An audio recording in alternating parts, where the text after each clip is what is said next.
Drago, What's up? your Raiders look Heyo. good. Hey, episode 24, baby. Let's go. Beat the Ravens. You got your Raiders Nation shirt on today. You are repping strong. Let's go. You are Lead that me up up. and down fan. When you guys look bad, you are really down. When you win, you're like Super Bowl champions, aren't you? Let's go. Week to Hey, week. don't hate. Don't Uh, hate. I was mentally prepared for all of the hate text messages I was gonna get because people love to talk a lot of shit when they don't win, but it was well, nice. it's because you My talk victory so much Monday was about good. yourself. My Monday was not good. Well, it's awesome to have Luke on. I'm going to introduce Luke in a second, and him and I were just talking. We have a pretty similar past and history, so going to be fun day today. But this is the Third Chance episode 24. My name's Chad Lubin. I'm a former cocaine addict, clean 14 years. And oh my God, it's the anniversary, isn't it? Yeah, it is, dude. Today is Let's go. 7 years sober. 6 years today. Six Yeah, years today.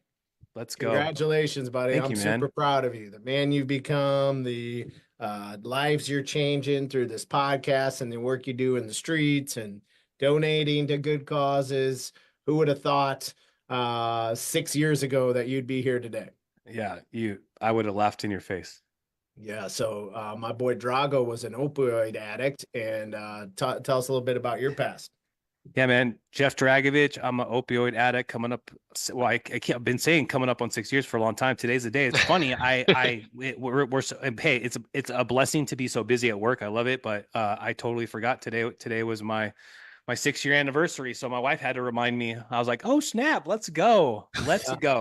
But Yeah. Yeah, me. this is Dragovich on last week, Luke, and she was telling us about her ultimatum 6 years ago now about leaving with the kids and snapped my boy right into shape. Yeah. He went and Yep. got the help he needed, and here we are 6 years later. Yep. What did she say specifically? I don't need you. I'm out. Ooh. The Yeah, realization we all probably needed at some point in our life. Well, I'm super proud of you, man. 6 years is an amazing run, and Thanks, here's man. to 60 more. Let's go. Sober and clean and changing lives, and that's what we want to do today. So, no, we're here to meet you where we're at. I got probably the most heartfelt message last week. I have a friend who's very close to me, and is having some family complications with mental illness. And I've talked about my attempted suicide on January 18th, 2010.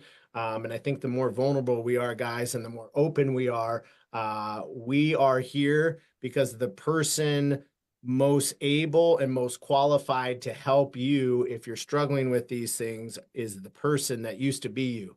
And that's Yep. Jeff. And you'll find out in a second that's Luke, and that is me. So we are not here to throw our recovery and how great our lives are now in your face. We are here to show you we are examples of rock bottom and really messes of lives that have overcome that adversity and gotten the help we needed and have every day know that we could go back to that. So just know we're here to meet you where we're at. If we can take a phone call from you, I took two of the just hardest phone calls I've had since we started this, Jeff, last week, but also the most impactful. So, But they called. That's the key Yeah. point right there, that they Yep. picked up the phone and they did call. yeah, and my buddy said there's no one else I would go to in a moment like this. So know that we don't run away when there's problems. We lean in closer, and you need people Yep. like that in your life. And if you don't have them, that we're here. DM us, call us. My number 704-280-4909. Drago will put his in the comment section. We are here to help. So it's called the Third Chance Foundation, Luke, because I've been given three chances on life. I was a bastard child in an unwed union and with a teenage mom that thankfully did not abort me and gave me up for adoption. So I found my family. Then I in college was selling and doing lots of drugs, and I got caught with a massive amount of cocaine, ecstasy, and marijuana. And luckily, I was an athlete and had really good grades, so they gave me lenience then. And then Christ saved me January 18th, 2010, at my lowest moment. coming off of the mortgage meltdown that I know you went through, and we'll hear your story in a second. Losing my mortgage brokerage, about saying you were a little bit bigger. I was about 45 at my height of owning my company. Having a girl living with me that was not only cheating on me, but she was forging my names on credit cards to fund her other relationship. So that was fun. And I had $330,000 of debt, and just one night went to take it all away.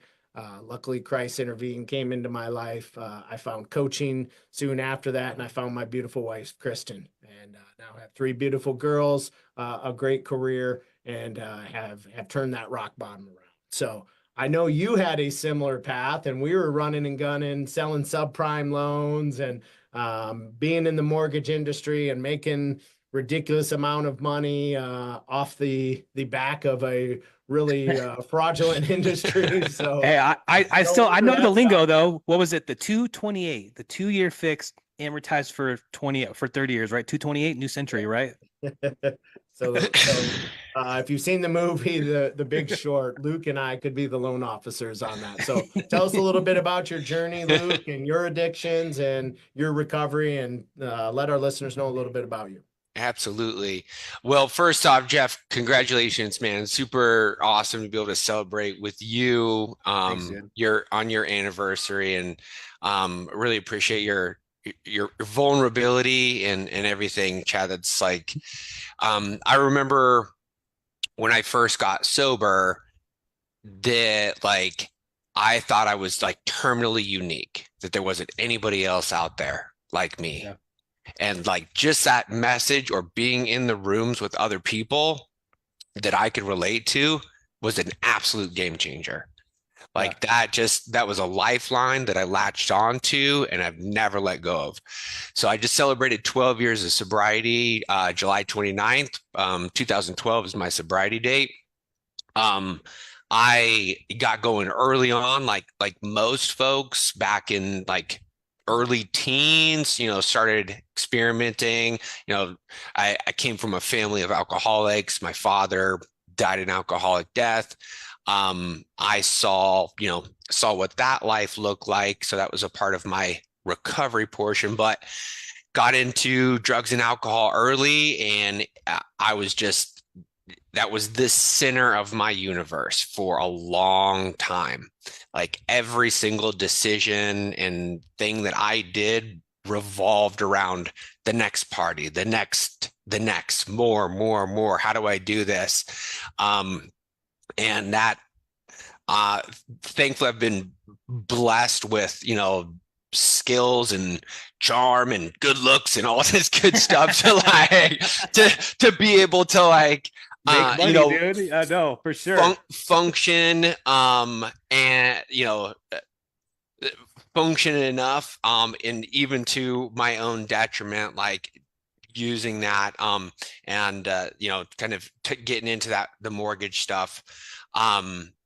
There was, I set out on this like this hole that I just could not fill, and I thought like money was the answer to that, and that if I just made this much more, that I would be whole, that hole would be filled in me, and that everything would be good. And that the mortgage business, I mean, it became like just a vehicle for more, and it was to the point where I was not involved in the business at all, but it was just purely for partying. You can always make more money in the mortgage industry. That's what makes it dangerous, right? Like I know I got in cycles, Luke, where I'd work 14 hours a day and I didn't have anyone at home besides my dog, and I'd have a dog sitter come by, or she'd come to the office with me. I'd literally work 13, 14 hours a day and then go to the club right afterwards. Yeah. And then come back and start the same cycle, because you could always, at least when you and I were running gun in the early 2000s, you could always make more money. Absolutely. I remember very clearly, I was living in Orange County at the time. and there was a Is that jet. is that where you're from? Sorry, is that where you grew up in Orange County? I lived there for about 15 years, Cool. in between there and San Diego. Okay, Uh, cool. grew up in Colorado, but I remember there was the JetBlue out of Long Beach to Vegas on Fridays. And sure as shit, I would be on that, and I wouldn't come back until Monday. You know, that last flight Monday morning, coming back into Orange County, like, and that was all the time, like, you know, just a weekend in Vegas, and then just right back to business as usual. And didn't think anything like there was anything wrong with my behavior at the time. Like, I'm making money, I'm you know, so responsible doing this, and man, that was just so far from the truth. And like, it was just slowly, just my circle just continued to get smaller and smaller and smaller and smaller. um you know, there was a moment of realization when I, you know, actually got sober after a while ago, where it was like I needed somebody else to point out, like, all that, like, your life, like, what do you mean your life was manageable? Like, you're what I seemed as manageable. I was like, no, I had an FTC lawsuit for mortgage for, you know, multi-millions of dollars that I was like, I was like, oh yeah, everybody does. What do you mean? Like, this is like, I'm managing it. I have attorneys that are dealing with all this stuff. Like, he's like, that's not normal. Nothing of that is normal. That's unmanageable. What were you using? What were some of the cycles? So you're running and gunning. What years or years, I should say?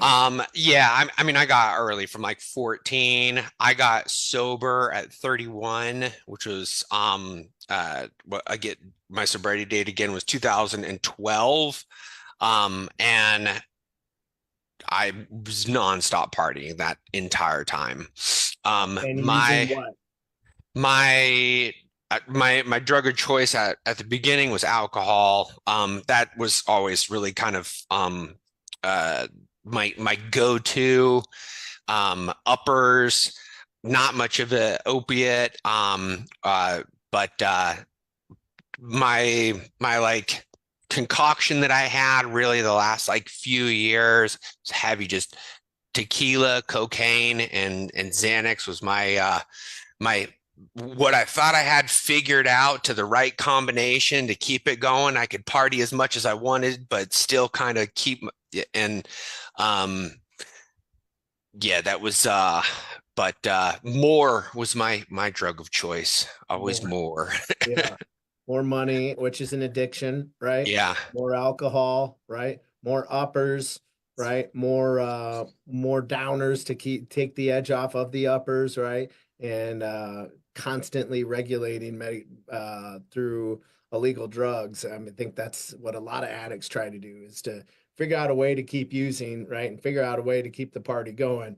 And it's definitely not stopping the behavior. It's like, I gotta find this. It's like the Da Vinci Code, right? I gotta find this magical balance of doing all of this. That perfect balance. And I didn't see anything wrong with snorting Adderall in my office, like, because that was, you know, that's legal. You know, there was doctor.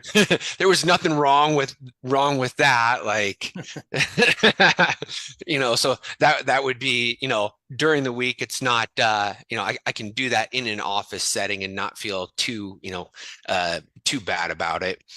So what was the rock bottom? So my this is kind of off the heels of me going and visiting my dad and seeing him flash forward like 30 years from where I was at, and just, He was an alcoholic, right? yeah, just completely isolated, you know, by himself in his house, like probably hadn't left in like a week. You got a You know, glimpse into your future, what it's and gonna look and it like. was like, it was like crystal clear there. And and then I had, and so it was I'm back from a trip not long from that, and I had plans with my girlfriend at the time to go. We had a whole day scheduled, and I came across some friends that they were going down to the pool. They had a case of beer, or a cooler of booze, and I said to myself, I'll just go with them for a little bit. We're not set to leave for a couple more hours. And just very like run of the mill thing, but that turned into like a full on bender, or, just for that whole day blew off my plans that I had that day. So in hindsight, it wasn't any different from any other like dozens and dozens of days that I had had before with that same exact behavior and pattern. And but it was this moment of realization where I was like, I'm always going to choose partying and having fun, which that's how I like labeled it, over anything that I cared about. Relationships, family, significant others, like always, always, always choosing that. And at this time, like my world just kept continuing to shrink and shrink and shrink and shrink, fewer and fewer people to like who could keep up with me and party like I wanted to party. And so it was just this this moment, and I woke up the next day and I had the obsession removed. Wow. Like it was not anything that I did. I didn't make a conscious choice. There wasn't a line in the sand. There wasn't an ultimatum from somebody. I had the obsession removed that day, and it was, coming from a place where I've never had any religion or whatever, then getting into recovery, turning around and being able to see that moment, like, I didn't do that. I had absolutely nothing to do with that. Like that obsession was removed, and it wasn't removed from me. So maybe I might be open to the concept of an idea of a higher power. Beautiful. Beautiful. Yeah, that's what got me. So talk about your recovery a little bit. What steps did you have to go through? I love the clarity that you had of seeing your father, who's since passed away, right? Yeah. Died of alcoholism, correct? Yep. Yeah. So you kind of took a glimpse into your future and said, that's not the life I want. That is not what Yeah, that's crazy that you had enough self-awareness to just like see that. You know what I'm saying? Mhm. I never had that ever in my entire life, ever. But that's so crazy. You saw into the future. Yeah, it was. No, I'm a Christian. I'm going to say that's God, but I think everybody, um, you know, I think that's also your dad's energy passing that to you. That man, I chose this life and I don't want it for my son, and I'm going to show.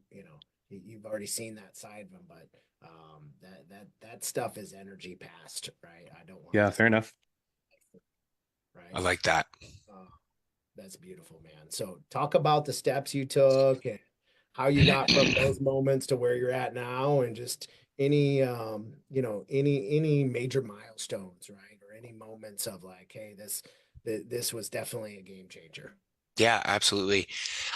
So the girl I was dating at the time, she had actually gone through some recovery. So she had I was aware of the program AA and stuff at that point in time. So at that, I literally just went to go meet somebody that she had introduced me to go to a meeting. I walked in to my like very first AA meeting, and I'm sitting there and everybody's going around like cheering and laughing and having a good time. I'm like, what the fuck is wrong with these people? Don't they know I'm dying over here? Like, why are they having so much fun? And but I raised my hand and said I was new and I needed help. And I had a group of men surround me, and I didn't do anything from that point. Like they carried me through the course of like my first year of like sobriety. The the very next day, the man who turned out to be my sponsor is like, "Hey, what are you doing tomorrow? Meet me here." Went to another meeting. The next day after that, he's like, "Hey, what are you doing tomorrow? Meet me here." And I went to a Starbucks that next day, and there was a group of probably 10 dudes who were all meeting there, jumping in their cars, driving out to what ended up being my great grand sponsor's house out in the Inland Empire. And I went on this like hour and a half car trip with a bunch of dudes, just the most random, eclectic group of dudes, and had the fucking absolute best time like ever. Like Right. laughing, cutting it up, like, and it was this moment of like, holy shit, like I can have fun here. Like my life isn't over. And because there was like I had this biggest fear of like before of like I can't get sober because the party's going to end. I'm never going to have fun. Like everything, I mean, my entire life existed around that. So I didn't know like what was capable on the other side of that. And right there, there was this moment of like, holy shit. Like I had the best time for like 3, 4 hours with a random group of dudes I've never met. Um, and it was just a peanut pod, right? You know how we get with like we link up with folks cut from the same cloth, and it's just Yeah. like you've known each other forever, and you're just right there. So that was like there was this another God shot moment where like I could see that there was more available. Um, and and that couldn't have been more of the truth where looking back at my life, how small and just I was not even living a life at all, Yeah. Isn't you that know? funny, Drago, what he's saying? Like, so I've been on this rant between some of our probably about 5 guests now, Luke. I'm like, hey, it always comes down to 4 things. It's how you recover. And if you can do all 4, awesome. For me, it was faith. I had to get right with my creator and get in the Bible and scripture. Hmm. That's what worked for me. Sean Nealon, who's a good friend of ours, who's, in massive, like just great shape. His was fitness, right? Yeah. He had to dive into fitness. That was kind of my second thing. That's not where I went first. I went to faith first. Then I went into the fitness, right? And then a lot of times it's fellowship, what you're saying. So you said the last 2, hey, I needed this group of guys, right? I needed to find my community. And then so I believe in that too. You got to find people going through the same thing that you are and be able to talk about it and not continue to bury it. And then the last thing is fun. You need to figure out how to have fun without your substance, without your addiction, right? So I love that you said that. That's the 4 F's that we've just been hammering on. Like you got to have faith, fellowship, fitness, and fun. And you said the last 2 beautifully. What were some other defining moments? There was continuing on through my recovery. It was, I didn't have like this like why like burning bush experience it like so many burning bush experiences, but more of just this continuous like educational variety where being able to like look at my where I was at and like taking inventory of like, hey, every single thing that like I kind of like wish and vision my life to be like started to become like my reality. Nice. Like all the things that I like thought like I wanted my life to look like before, like the stories that you tell yourself, like I'm going to do this, I'm going to do this, I'm going to do this. I was like, I started to be able to do that. And like that was now my reality. And so it was just this natural progression, stacking years and years. I was, about, a little over a year into my sobriety, got married. A year later, had my first kid. I got 3 kiddos now. So it's just this the promises there. And that was just it's just this ongoing continued blessing of just just awesomeness. I found faith personally through recovery, through being able to look at my experiences to that's especially in getting sober, where it was that moment of having that obsession removed, being I didn't do that. That was not me. And, being willing and open to kind of experience that. And that continues to be the case today. When that happened, so fast forward the next day and the obsession was removed, did you just wake up and were I can't do this anymore. I'm not doing this anymore. Or what I'm trying to connect with you online, because I had the same thing. I basically OD'd in front of my kids, and I remember waking up and just was I got to do something different. Right. I wouldn't say that for me it's a little bit different, because the opioids, it's it was in my DNA. Right. It was so hard to get just to know I can't take those. I cannot, I can't get sober and and have a good month or something and go party and take drugs, because then I go on a bender. So for me, it was, I didn't just wake up one day and be I'm done taking them. But I kind of did have a little bit of an experience like that, where I was oh, okay, I can't do this anymore. So was it more of you just were I'm never using it again? Or was it more of you just were conscious in your brain on, hey, this, I can't do this anymore, and I got to figure this out? It's really weird, because it was that, it was the urge or the itch or that driving feeling internally, it was just gone. Wow. There wasn't this okay, I'm really gonna do it this time. I'm swearing everything off. I'm really gonna commit to whatever. It was just gone. Wow. Just cannot explain it. I just woke up and was for the very first time in as far as I could ever remember it, I had no urge whatsoever. It was just, wow. So you're completely drug and alcohol free, no drinking, no drugs. 12 years, no drugs, no alcohol. I remember I remember when I first got sober, I was drinking what I thought to be an excessive amount of coffee. And I raised this question to my sponsor at the time. I was I think I might have a problem. He's dude, you're all right. You can drink coffee. If that's now the worst thing you do to yourself, I think we're going to be okay.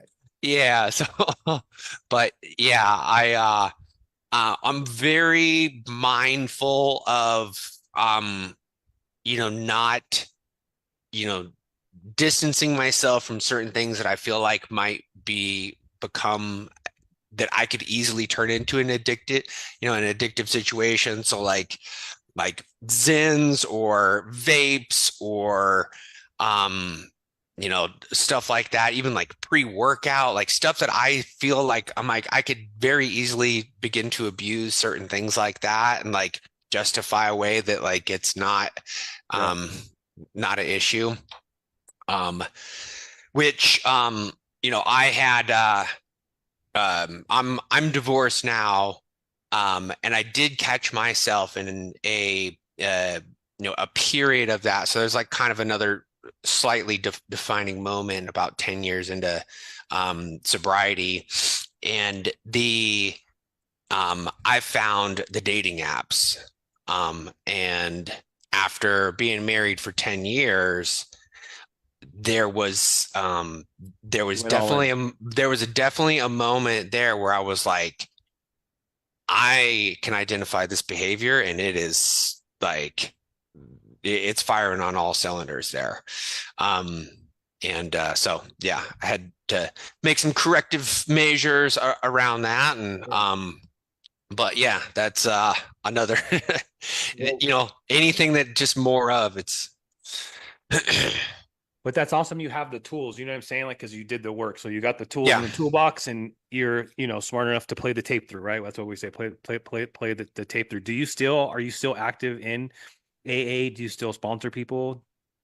I'm still in recovery. I have my men's meeting on Wednesdays. My my home group, make that religiously. I had a period of time where I was going through like custody where I got my whole schedule mixed up, but I'm pretty consistent, 2 to 3 meetings a week right now, still 12 years in. Nice. That's awesome, bro. So somebody that's trying to get sober and is starting to have these realizations of addiction, because you're right, we all have different addictions, and some people's is work, and some people's is money, and some people is power, and some people's is sex, and some people is pornography, and some people's is alcohol and drugs, and I just named every addiction that I've had in the past. So we did a podcast on this. Everybody has an addiction. That's my checklist, right? Right. There's probably a few others, right? Right now it's sports cards. Me and Drago keep sending pictures of the sports cards that we have. So that's a much better one than the previous ones. But I say that joking, but we all have addictions, right? And it's awesome to get the tools to notice them and be able to deal with them. And they still pop up for me once in a while. I'm a little addicted to work right now and working too many hours, and I got plenty of money that I could shut it down today and not have to work another day, but I'm in the office till 10 o'clock last night. It's like, come on, is that really necessary? Right. So it's given me, what treatment and therapy and talking about it has given me is so many opportunities to fix the other, more socially accepted addictions, but addictions nonetheless. So anyone that's going through anything they want to change, what advice would you give them? You know what? Something that was like so powerful for me was not trying to do it alone. Yeah. Like there's this right here, like what you guys are doing. There's so many people out there that know exactly where you're at, what you're experiencing. They've been there, they've done that, and literally just reach out. Like, you don't have to do it alone. And just the simple fact of connecting and talking with somebody else who's had a similar experience as you makes all the difference. Because like I said earlier, like when I came in, like I thought I was like, just like there was nobody else out there that partied like me. And then I got into a room of other people and it was like, we've known each other for years. Yeah. They said, you're not unique, bro. Yeah. Like, you're not, nope. Did that. Not only did I do that, but so yeah, reach out. Those guys saved your life. Reach out, and it's that simple. Something that my sponsor taught me early on in sobriety, he had me pick up the phone and call 3 other sponsor brothers every single day. He's like, so when the shit hit the fan, that phone wasn't 10,000 pounds. Wow. That's beautiful, man. Pick up the phone, talk to people. We've come to this society where like everything's texting, everything's like email or comments on social media, right? And the true connection comes from the conversations, yeah, phone calls, yeah, and the face-to-faces, and the meeting a brother for coffee that you think might be struggling, and asking deeper questions. If you think something's wrong, don't stay surface level. Right. Yeah. But that, like, not being alone is a very, very powerful, if anybody's listening, it took me a long time to be able to make the calls and get in the rooms. You know what I'm saying? Like, I don't know, for whatever reason, people just sometimes don't like to have those conversations. So like, you are not alone. We are here to help. Like, it's super powerful. Yeah. Right. And even if it's just starting off with a simple DM to like connect, and like just have, and it don't even have to start off there. It's just a simple hi. Yeah. right? Yeah. And that's where That's how it can you all two started start, your bromance, isn't it? right? Yeah, for sure. 100%. Well, Drago, since it is 6 years sober and you had a Raiders victory this week and you're riding high, why don't you take us out? Hey, appreciate it. Luke, thanks for coming on, brother. I really appreciate you taking the time out of your busy day to come talk to us. Your story is powerful. I appreciate that the opportunity. I say it every episode. Listen, we do this. We're not trying to get famous on the internet. We do this because this fills our cup. We want to help. I would much rather take a phone call from you at 3 o'clock in the morning than have to go to your funeral. We are literally always available. Luke, myself, Chad, like both me and Chad will put our personal mobiles in the chat. If you need anything, we have resources. I think the catalyst for today was you are not alone. That's just so powerful. Like, pick up the phone, say what's up, say hello. We are available. We do this because we want to help. If you're thinking about getting treatment, we have all of the resources to help you. Like, we got you. Pick up the phone and say what's up. You guys got anything else? No, Luke, you're a beast. Yeah, Thank you dude. for Awesome. inspiring today.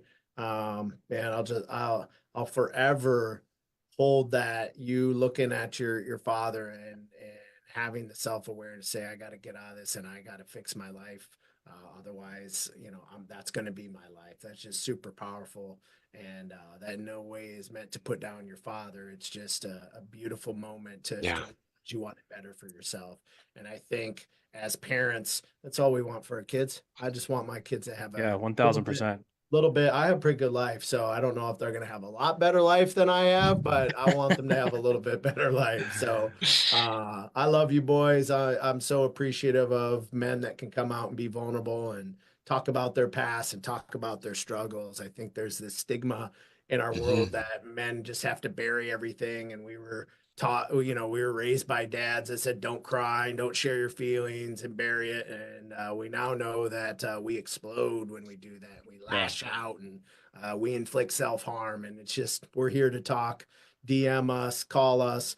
I'm sure Luke would be willing to talk with you as well. Absolutely. Just know we want to inspire and help you. So thank you, Luke. You're amazing. Drago, I love you. Congratulations on 6 years. Let's go 6 Thanks, guys. Appreciate it. Thank you for being on today. All right, guys. Thanks for having me on, guys. Really appreciate the opportunity to share my story with you guys. And yeah, thank dude, your you story's for, awesome, bro. Thank you. Thank you for holding this space for everybody out there. Thanks, brother. We appreciate Beautiful. you.